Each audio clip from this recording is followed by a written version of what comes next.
kepada Ibu Ewi untuk melaksanakan kegiatan ini. Terima kasih. Terima kasih untuk kesempatan yang sekolah berikan kepada saya. Shalom buat kita semua.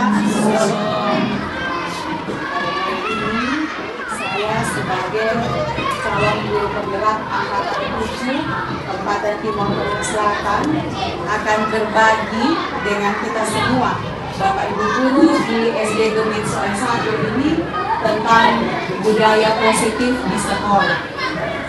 Kalau kita berbicara tentang budaya positif, sebenarnya kita sudah melakukannya. Tetapi budaya positif yang lebih detail yang akan kita pelajari hari ini, akan saya sosialisasikan kepada kita hari ini, sehingga membuka wawasan kita, dan kemudian kita akan sedikit demi sedikit berubah, dan kita dapat melakukannya dalam tugas dan pelayanan kita masing-masing di kelas, dan khususnya menerapkan budaya positif ini di sekolah kita.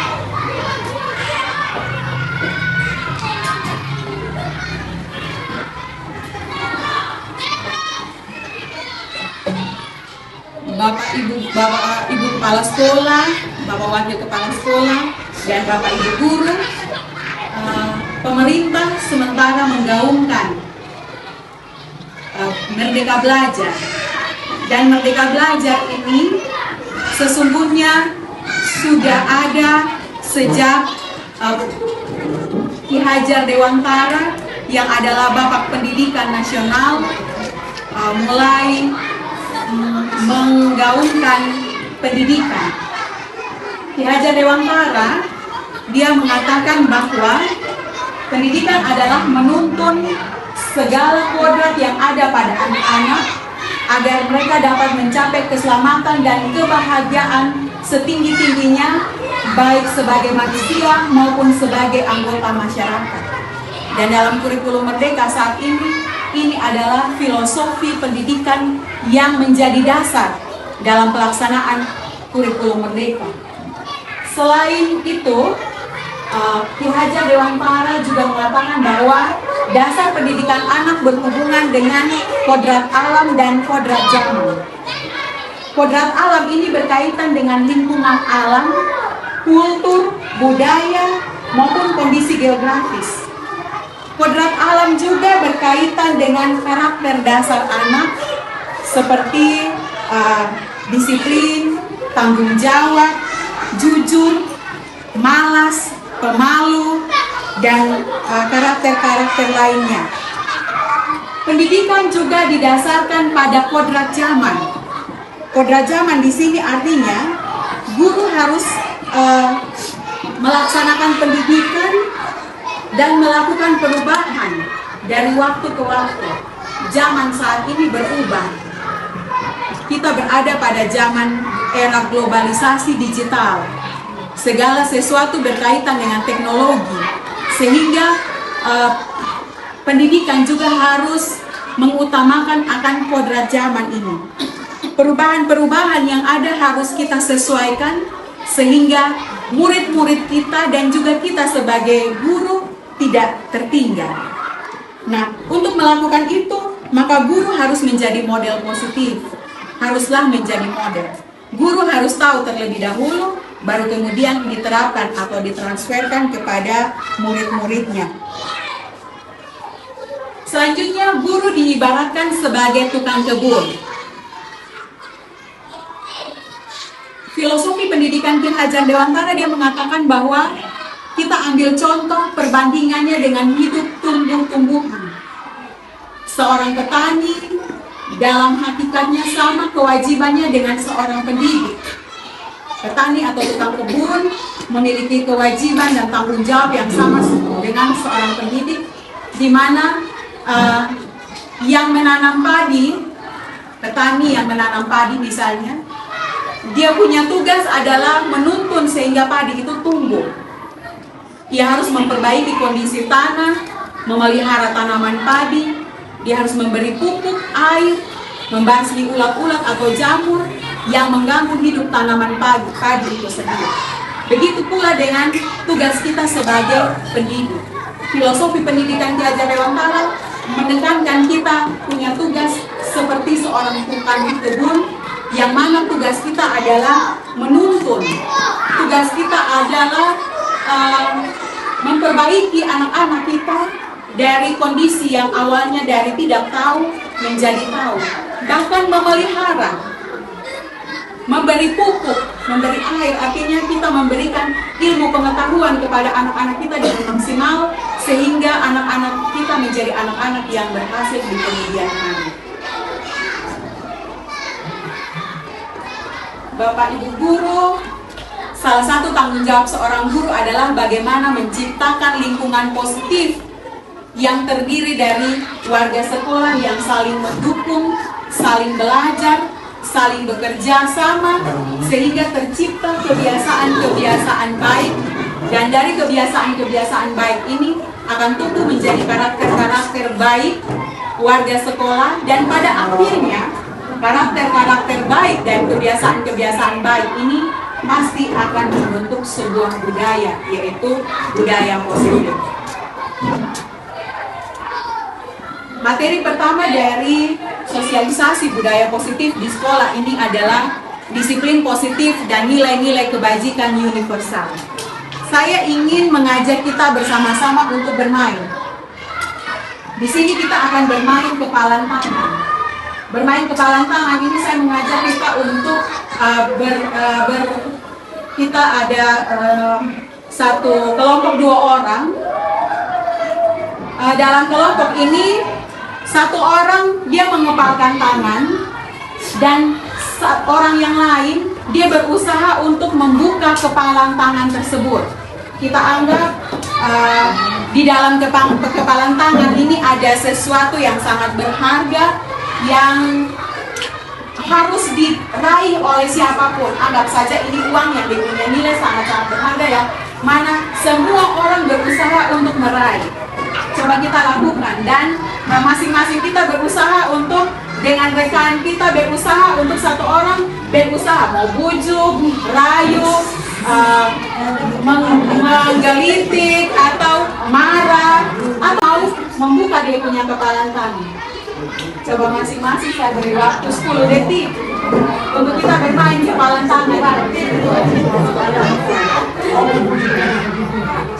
Silakan yang punya kepalan tangan dan yang punya tangan yang mau berusaha membuka, silakan membuka. Yang punya kepalan tangan boleh berusaha untuk membuka dengan berbagai macam cara. Sedangkan yang punya kepalan tangan sudah berhak untuk mau membuka atau tidak. Semua ada pada diri masing-masing. Silakan.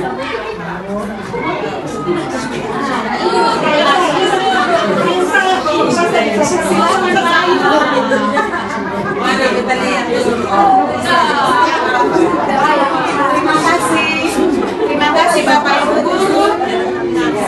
Terima kasih Bapak Ibu guru. Ya, kita sudah bermain kepalan tangan. Sekarang ada pertanyaan untuk kita refleksikan secara bersama-sama. Pertanyaannya adalah, Bapak Ibu guru dengan rekannya, apakah Bapak Ibu guru yang mempunyai kepalan tangan mau membuka kepalan tangan tersebut, dan apa alasannya Bapak Ibu guru membuka kepalan tangan tersebut? Yang kedua, pertanyaan yang kedua, apakah Bapak Ibu guru yang punya kepalan tangan tidak mau untuk membuka kepalan tangan tersebut? Mengapa Bapak Ibu guru tidak mau membuka kepalan tangan tersebut? Pertanyaan yang ketiga, dalam kegiatan ini sebenarnya siapa yang punya kendali? Siapa yang memegang kontrol atas kegiatan bermain kepalan tangan ini? Rekan kita yang tadi membujuk dengan berbagai macam cara untuk membuka kepalan tangan, atau kita yang punya kepalan tangan? Siapa yang memiliki kontrol? Nah, baik, silakan Mama Kepala Sekolah. Artinya ini kita bebas untuk kita memberi jawaban sesuai materi ini. Jadi kalau menurut saya yang berusaha dengan berbagai macam cara untuk teman yang tadi kepalan tangan itu harus buka. entah dengan saya, buat saya itu saya punya cara tersendiri. Sebelumnya tadi saya sempat buka teman saya punya tanah. Terima kasih. Masih ada lagi, ya Mama Yansen. Saya punya tadi Mas punya, saya berusaha buka keras, tapi mungkin karena dengan adanya perasaan, akhirnya harus buka satu, kasih longgar,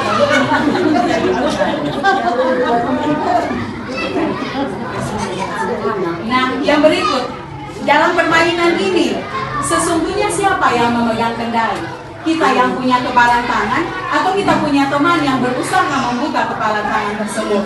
Kita yang Ya, kita yang berkepan. kita yang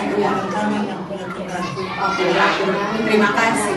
Orang jawabannya adalah orang yang punya kepalan tangan yang memegang kendali. Berarti Bapak Ibu Guru, yang mengendalikan disiplin positif itu adalah diri kita sendiri. Disiplin positif tidak akan muncul dari luar. Kalau muncul dari luar itu dia punya nama motivasi ekstrinsik. Tetapi kalau muncul dari dalam itu dia punya nama motivasi intrinsik. Dan kalau dia sudah muncul dari dalam, tidak akan pernah berubah.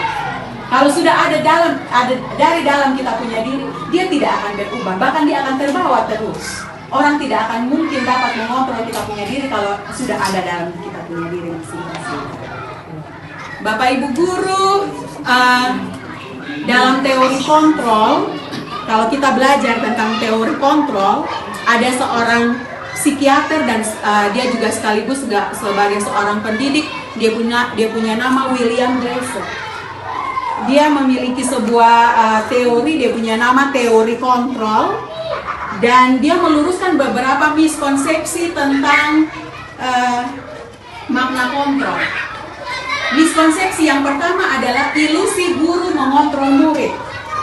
Bapak Ibu Guru, pada dasarnya kita tidak dapat memaksa murid untuk berbuat sesuatu jika murid tersebut memilih untuk tidak melakukannya. Sama seperti yang tadi kita bermain kepalan tangan. Kita tidak bisa paksa dia untuk dia mau melakukan seperti yang kita mau. Itu adalah miskonsepsi tentang teori kontrol yang pertama. Yang kedua, ilusi bahwa semua penguatan positif itu efektif dan bermanfaat. Bapak Ibu Guru, penguatan positif atau bujukan adalah bentuk-bentuk kontrol. Kontrol kita kepada diri kita sendiri maupun kontrol kita kepada murid-murid kita. Nah, segala usaha untuk mempengaruhi murid agar mereka mau mengulangi akan hal tertentu adalah sesuatu usaha untuk mengontrol murid tersebut. Nah, sebenarnya kalau kita berpikir bahwa sebenarnya ini benar, tetapi kalau mau berdasarkan teori kontrol, ini adalah miskonsep atau dia tidak sesuai dengan teori kontrol yang sebenarnya. Hal yang berikut, ilusi bahwa kritik dan membuat orang merasa bersalah dapat menguatkan karakter. Kadang-kadang kita membuat suatu disiplin dan kita membuat suatu disiplin, kita hukum, misalnya kita melakukan hukuman, kita punya niat adalah membuat anak-anak itu supaya dia berkarakter baik. Tetapi dalam teori kontrol dia mengatakan bahwa kritik dan membuat orang merasa bersalah belum tentu dapat membuat orang tersebut menguatkan karakter tersebut. Sesungguhnya ini menuju pada identitas gagal. Saya ulangi, sesungguhnya ini menuju pada identitas gagal. Miskonsepsi selanjutnya adalah ilusi bahwa orang dewasa memiliki hak untuk memaksa.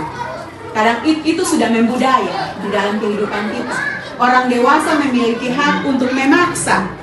Banyak orang berpendapat percaya bahwa mereka memiliki tanggung jawab dan membuat murid-muridnya berbuat hal tertentu, dan apapun yang dilakukan harus dapat diterima. Dan ini adalah pandangan-pandangan yang salah menurut teori kontrol.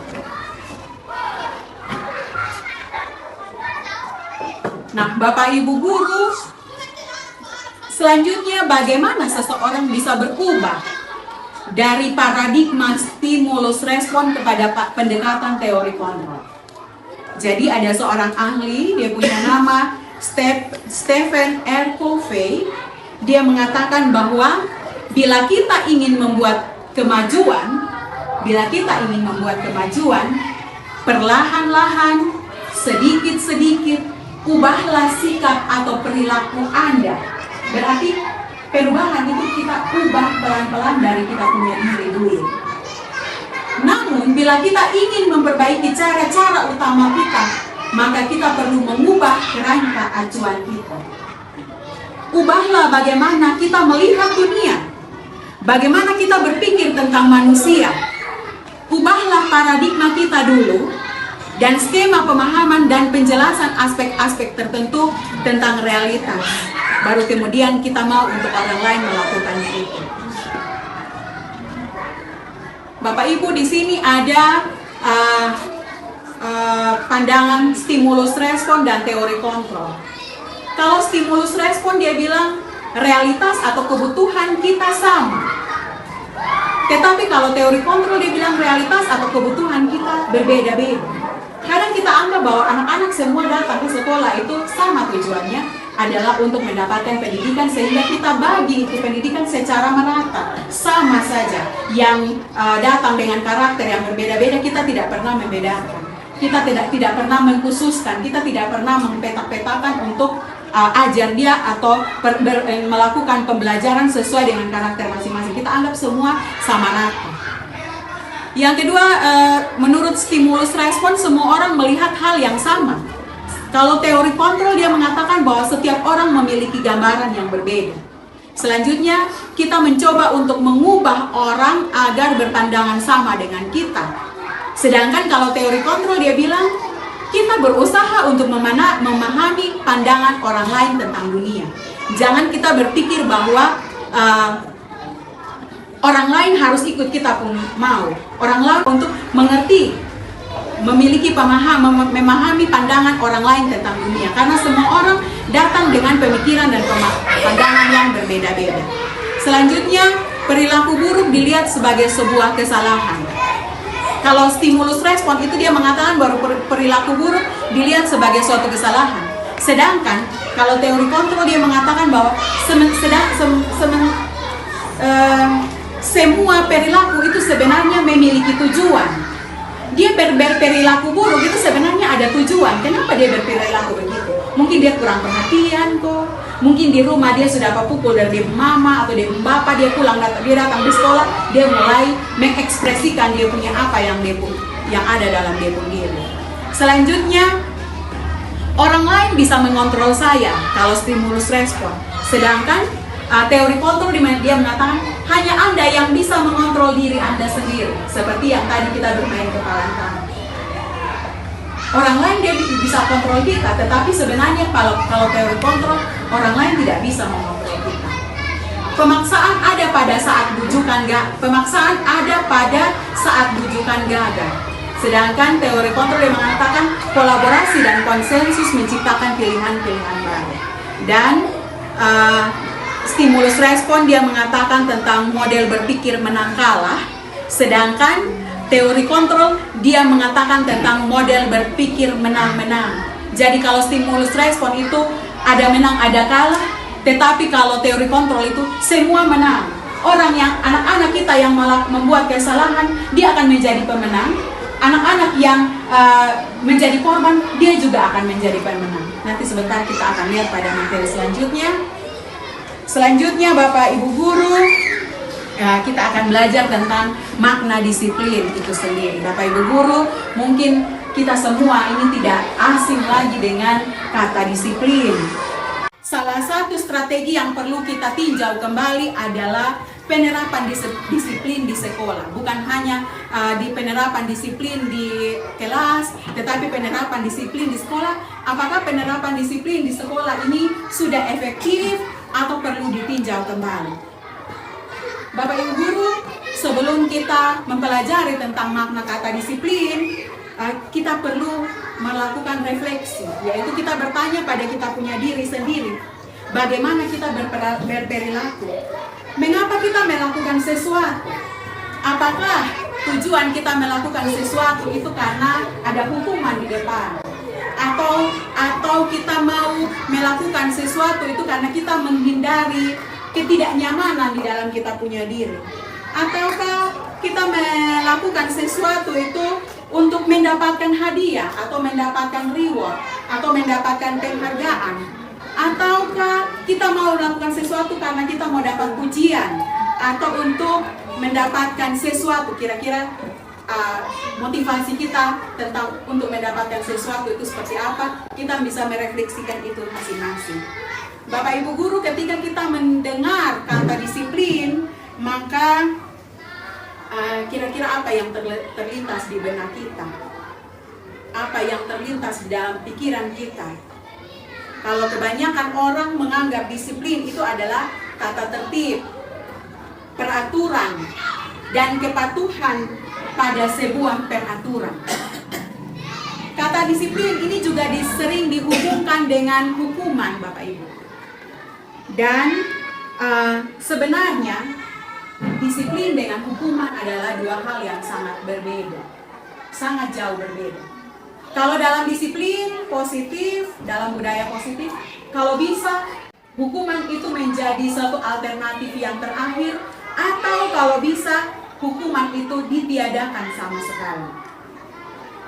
Dalam budaya positif, kata disiplin ini, kalau dalam budaya positif, disiplin ini dimaknai menjadi sesuatu yang dilakukan seseorang pada orang lain untuk mendapatkan kepatuhan. Disiplin yang dimaksud adalah disiplin di sini dalam budaya positif, disiplin di sini adalah disiplin diri. Yang motivasinya adalah motivasi internal, bukan motivasi eksternal. Itu tadi ilustrasi bermain kepalan tangan itu. Jadi semua itu berasal dari dalam diri. Disiplin juga dapat membuat seseorang untuk menggali potensi menuju kepada sebuah tujuan dan sesuatu yang dihargai dan sesuatu yang bermakna.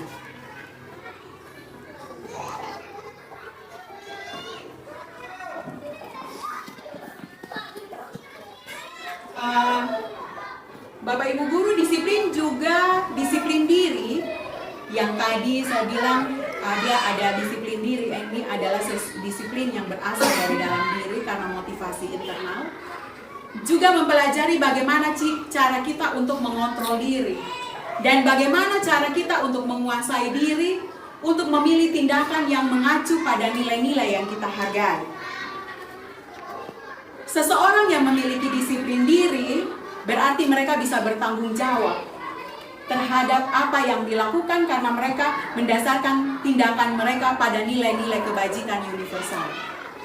Kalau seseorang melakukan disiplin karena ada faktor-faktor dari luar, maka hal yang saya sampaikan tadi, dia akan mendasarkan tindakan pada nilai-nilai kebajikan universal itu sangat minim untuk dia dapatkan. Karena apa? Disiplin yang berasal dari luar itu dia melakukan disiplin karena dia takut hukuman, takut dimarahi, ataukah takut ditegur, ataukah disiplin karena dia mau mendapatkan penghargaan, mendapatkan hadiah. Dan ini akan bersifat sementara, dia tidak akan bersifat lama.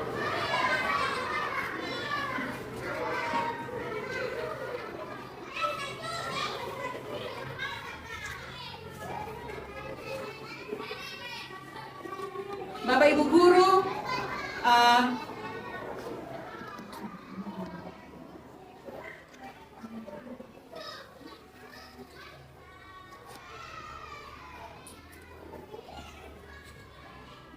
sebagai seorang pendidik, sebagai Bapak Ibu Guru, yang tugas kita adalah menuntun, membimbing, dan mendidik anak-anak didik kita, maka tujuan kita adalah menciptakan anak-anak yang tidak hanya cerdas secara intelektual saja, tetapi tujuan kita adalah memiliki disiplin. Tujuan kita untuk anak-anak kita dapatkan itu adalah mereka dapat memiliki disiplin diri, sehingga mereka dapat berperilaku dengan mengacu pada nilai-nilai kebajikan universal.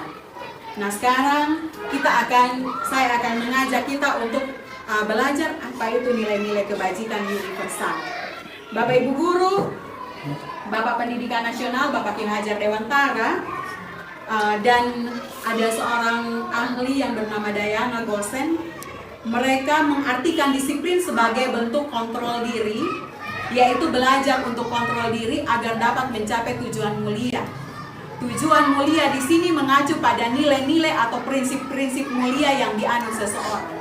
Dan ini kita namakan sebagai nilai-nilai kebajikan yang universal. Bapak Ibu Guru, nilai-nilai kebajikan universal ini adalah nilai-nilai kebajikan yang disepakati secara bersama-sama, lepas dari suku bangsa, agama, bahasa, maupun latar belakangnya. Nilai-nilai ini merupakan payung besar dari sikap atau perilaku kita, atau nilai-nilai ini merupakan fondasi untuk kita berperilaku. Dan nilai-nilai kebajikan ini adalah sifat-sifat positif manusia yang merupakan tujuan mulia yang ingin dicapai oleh setiap individu. Ada beberapa institusi Bapak Ibu Guru yang memiliki nilai-nilai kebajikan universal yang disepakati secara bersama. Yaitu yang pertama, profil pelajar Pancasila. Bapak Ibu Guru, nanti kita masuk pada Merdeka Belajar, kita akan menekankan dan menerapkan profil pelajar Pancasila ini. Profil pelajar Pancasila ini yang pertama, beriman, bertakwa kepada Tuhan Yang Maha Esa dan berakhlak mulia. Yang kedua, mandiri. Yang ketiga, bernalar kritis. Yang keempat, berkebinekaan global. Yang kelima, bergotong royong. Dan juga yang keenam, dia sering berdiam diri atau menggambar di buku pelajarannya. Pada saat guru matematikanya Pak Seno menanyakan pertanyaan, Iva menjadi gugup dan tidak sengaja menjatuhkan tas dari kursinya. Serta tiba-tiba Iva menjadi gagap berbicara dan berupaya untuk menjawab, tetapi jawaban yang salah. Nah, pada saat itu seluruh kelas tertawa karena mereka melihat perilaku Iva tersebut. Pak Seno yang adalah guru mata pelajaran matematika, justru dia membiarkan teman Iva menertawakan Iva dan malahan ia datang ke depan dan berdiri di depan Iva sambil menunjuk Iva. Kemudian dia memarahi Iva karena tidak bisa menjawab pertanyaan tersebut. Akhirnya kelas menjadi gaduh dan anak-anak pun tertawa di depan kelas, tertawa karena Iva di depan kelas yang Pak Seno tadi perintahkan untuk pegang hidung, angkat jari, angkat kaki sebelah. Nah, Bapak Ibu Guru, ini adalah sebuah cerita. Dari cerita ini, dari ilustrasi ini, kita diminta untuk menjawab ini masing-masing dari dalam kita punya diri sendiri. Apakah Bapak Ibu Guru yang ada di SDG 1 ini setuju dengan apa yang dilakukan oleh Bapak Seno sebagai guru matematika Iva? Bapak Ibu bisa menjawab itu sebagai bahan refleksi. Dan selanjutnya, menurut Bapak Ibu, tindakan yang Pak Seno lakukan ini merupakan hukuman atau konsekuensi. Nah, Bapak Ibu, kita perlu menghayati dan menerapkan nilai-nilai kebajikan yang kita sepakati bersama-sama. Untuk dapat menerapkan tujuan mulia tersebut, maka seorang pemimpin pembelajaran ini adalah kita sebagai Bapak Ibu Guru, perlu berjiwa kepemimpinan, sehingga dapat mengembangkan sekolah dengan baik, agar terwujud suatu budaya positif sesuai dengan standar kompetensi pengelolaan yang telah kita tetapkan. Yang berikut, tujuan mulia dari penerapan disiplin ini adalah supaya terbentuk murid-murid yang berkarakter, berdisiplin, santun, jujur, peduli, bertanggung jawab, dan merupakan pembelajar sepanjang hayat sesuai dengan standar kompetensi lulusan yang kita harapkan.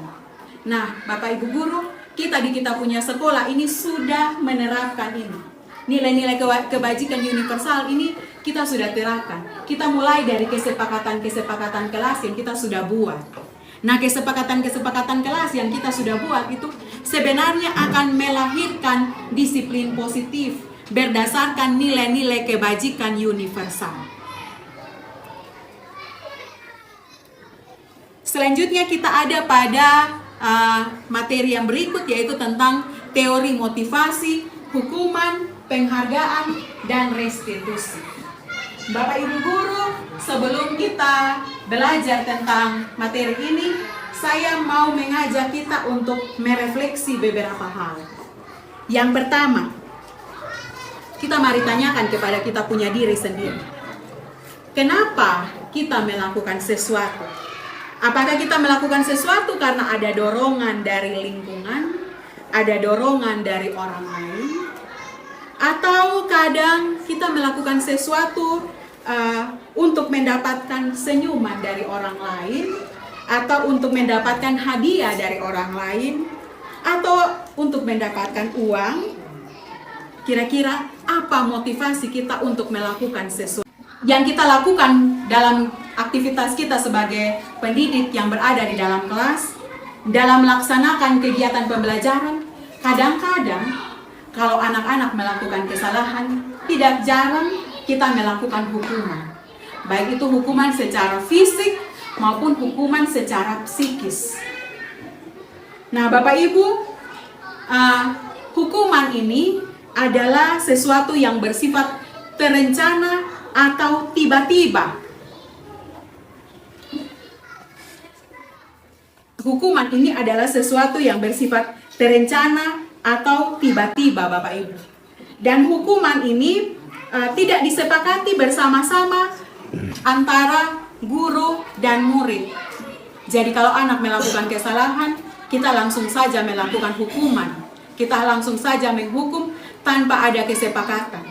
Tetapi yang kita buat di dalam kelas, yang kita buat sekarang di dalam kelas, seharusnya kita sudah tidak menerapkan hukuman lagi.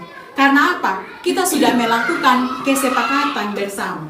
Kita sudah ada kesepakatan kelas. Datang ke sekolah tepat waktu.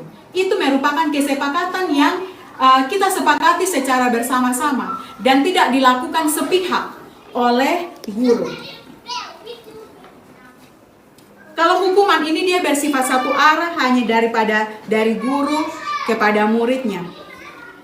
Dan tadi saya bilang hukuman itu diberikan dalam bentuk hukuman fisik atau psikis. Sedangkan kalau konsekuensi ini sudah terencana dan sudah disepakati. Jadi dalam kita punya penerapan di sekolah kita ini sudah bukan hukuman lagi, tetapi sudah masuk dalam konsekuensi. Jadi ketong sudah dia. Nah, kalau dia sudah berbuat demikian, itu akan sedikit demi sedikit menggerus tindakan-tindakan negatif yang dilakukan dan akan berubah diganti dengan tindakan-tindakan yang lebih positif. Bapak Ibu Guru, restitusi membantu murid untuk menjadi lebih memiliki tujuan, disiplin positif, dan memulihkan dirinya setelah dia berbuat salah. Restitusi juga, melalui restitusi ketika murid berbuat salah, guru akan menanggapi dengan cara yang memungkinkan murid untuk melakukan evaluasi tentang apa yang dapat mereka lakukan untuk memperbaiki kesalahan dan mendapatkan kembali harga diri. Jadi kalau anak-anak melakukan kesalahan, pasti mereka berada pada titik terendah, malu, takut. Itu ada pada titik terendah. Tetapi ketika kita melakukan restitusi, maka mereka akan kembali pada harga dirinya. Jadi walaupun mereka berbuat kesalahan, tetapi kita akan dengan cara-cara yang sudah ada dalam restitusi ini, kita akan mengembalikan mereka, kepercayaan mereka akan muncul kembali. Dan dalam restitusi ini ada peluang luar biasa bagi murid untuk bertumbuh ketika mereka melakukan kesalahan. Bukankah pada hakikatnya begitulah cara kita untuk belajar? Kadang-kadang orang bilang belajar dari kesalahan. Nah, di situ restitusi dia akan membuat kita untuk belajar. Dan belajar di sini, belajar menjadi orang yang selalu melakukan hal-hal yang positif. Ciri-ciri restitusi Bapak Ibu Guru antara lain yang pertama, restitusi ini bukan menebus kesalahan, namun untuk belajar dari kesalahan. Yang kedua, restitusi ini memperbaiki hubungan. Yang ketiga, kelas hendaknya tidak terlalu banyak sehingga mudah diingat dan dipahami oleh yang berpendapat, tetapi kita minta kita punya anak-anak untuk mereka semua ada di dalam pembentukan keyakinan statis tetapi bisa bersifat dinamis atau berubah. Prosedur pembentukan keyakinan sekolah atau kelas yaitu yang pertama, kita mempersilahkan warga sekolah atau murid-murid di sekolah untuk curah pendapat tentang peraturan yang akan kita sepakati bersama-sama, jadi sifatnya dua arah. Yang kedua, kita mencatat semua masukan-masukan para murid atau warga sekolah di papan tulis atau di kelas, di mana semua anggota warga sekolah atau warga kelas bisa melihat hasil curah pendapat tersebut, dan kita susun keyakinan kelas sesuai dengan prosedur pembentukan keyakinan sekolah atau kelas, dan kita ganti kalimat-kalimat dalam bentuk negatif menjadi kalimat-kalimat dalam bentuk positif.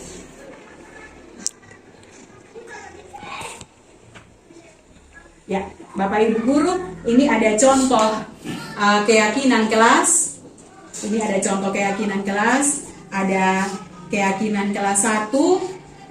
Keyakinan kelas 1, contohnya setiap anggota kelas perlu belajar. Setiap anggota kelas perlu senang. Setiap anggota kelas perlu melakukan tugas, perlu saling menghargai dan merasa aman. Ini keyakinan kelas. Kelas 1. Kelas 5 contohnya selalu bersikap positif, senantiasa menjadi diri yang terbaik, percaya dan menghormati orang lain serta barang miliknya, berkomitmen terhadap sikap setiap tugas, dan senantiasa membantu. Jadi kalau kita punya peraturan kelas, kita bilang wajib mengerjakan tugas tepat pada waktunya, maka kita ganti dengan keyakinan kelas yaitu berkomitmen terhadap setiap tugas.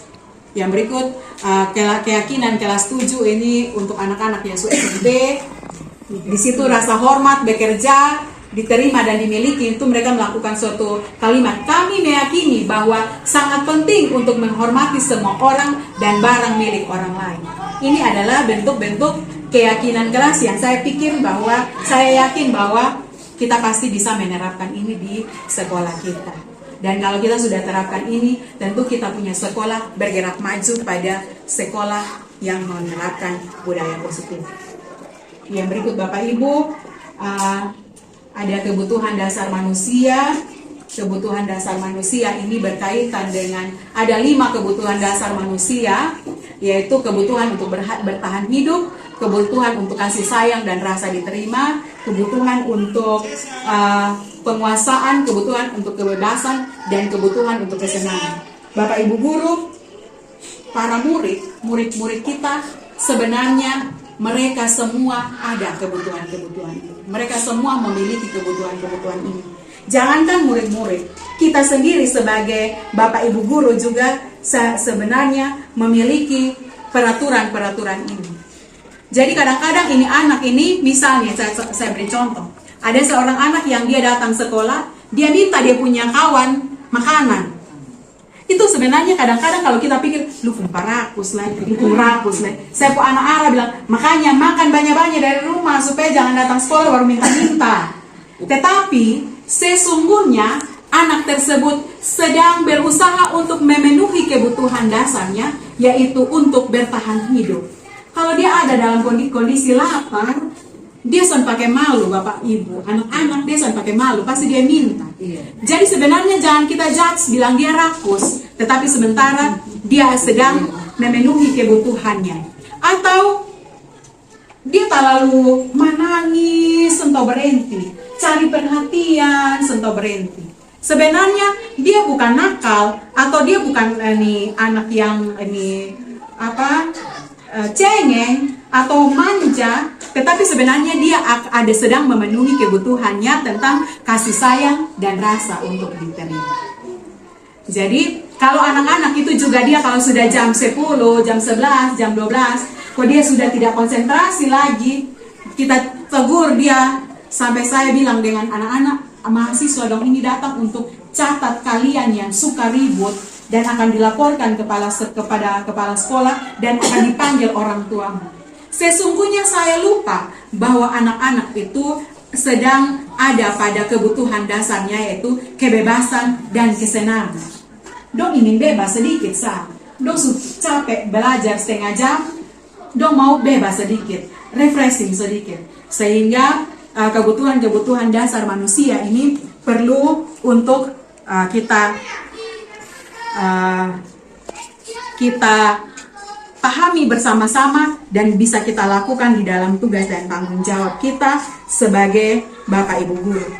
Bapak Ibu Guru, materi yang terakhir dari budaya positif ini yaitu restitusi dan 5 posisi kontrol.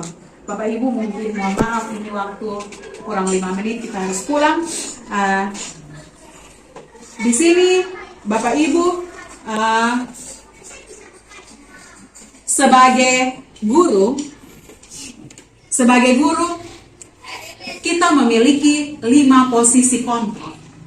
Sebenarnya kita ini ada di posisi penghukum, pembuat merasa bersalah, teman, pemantau, dan manajer. Nah, kalau kita ada di dalam posisi sebagai seorang penghukum, tentu kita akan melakukan hukuman, baik itu hukuman fisik maupun hukuman psikis kepada orang-orang atau khususnya pada murid-murid kita. Kalau kita berada pada posisi pembuat merasa bersalah, kita tidak akan menghukum. Kita akan berbicara dengan bahasa lembut, tetapi ini bahasa lembut ini dengan sindiran halus, secara halus, dengan bahasa sinis. Akhirnya apa? Kita membuat itu anak-anak dong jatuh mereka pun mental. Baru-baru Ibu Yanse garuk kepala. Baru-baru karena saking emosinya saya terhadap terhadap lomba, saya bertindak sebagai seorang pembuat merasa bersalah. Bahasanya lembut, tetapi menyakitkan, membuat anak-anak jatuh mental, dan dia ada kelompok paling pintar kalau di SD 5, tetapi dia tidak bisa menjawab pertanyaan. Sebenarnya itu adalah posisi kontrol yang kedua, pembuat merasa bersalah.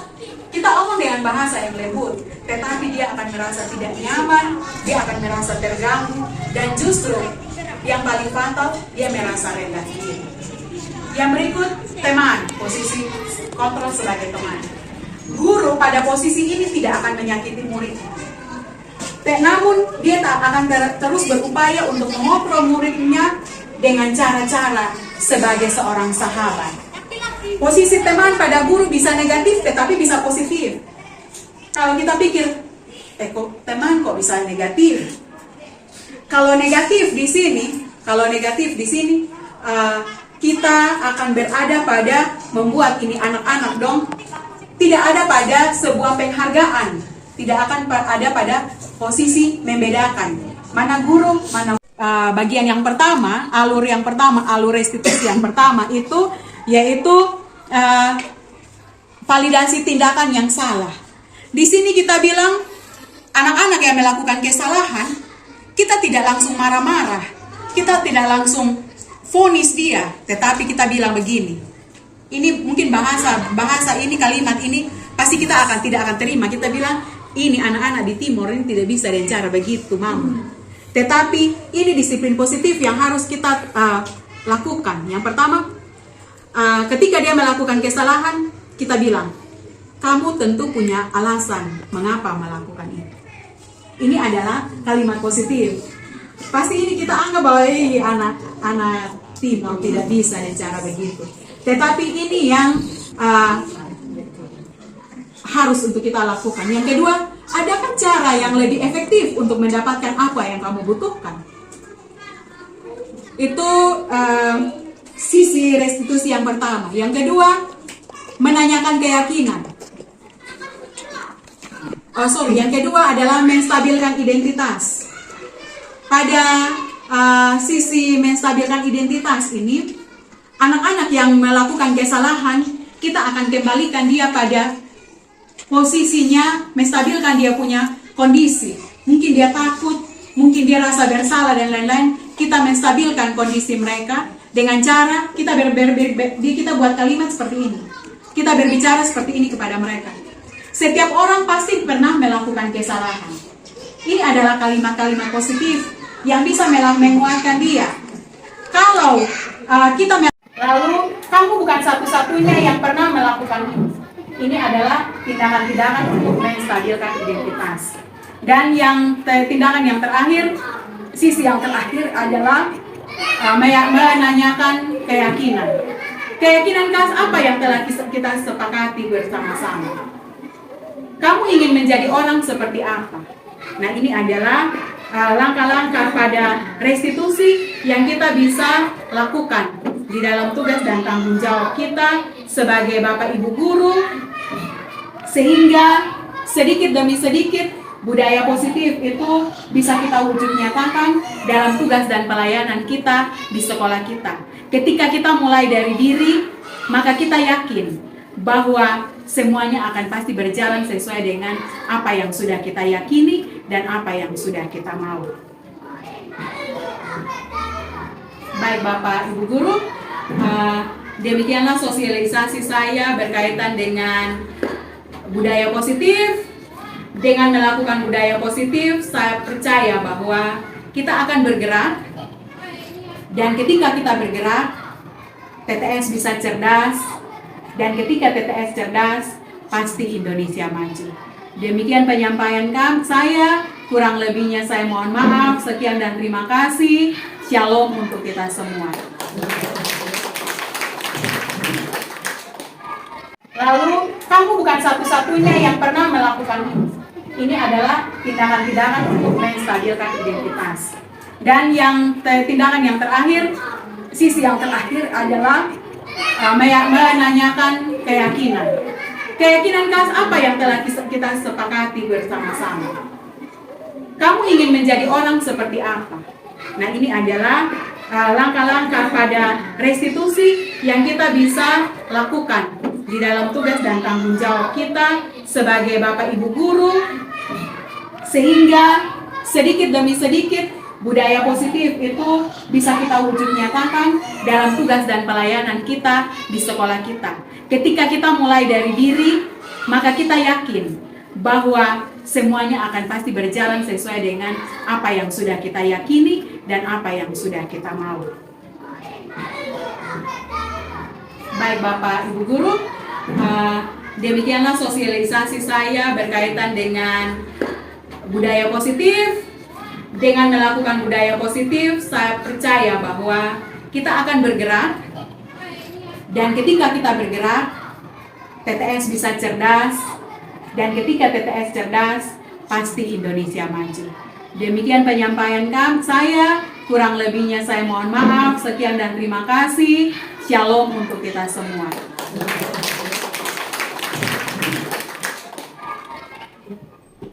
Yang dapat saya simpulkan seperti itu. Memang kita sudah laksanakan, tapi belum menuju ke arah kita bergerak maju. Tapi dengan hari ini, atas materi yang dibawakan, pasti kita akan bergerak maju, meninggalkan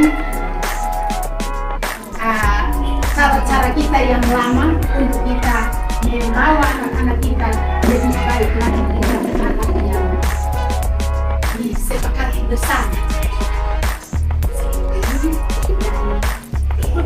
Apakah pada kesempatan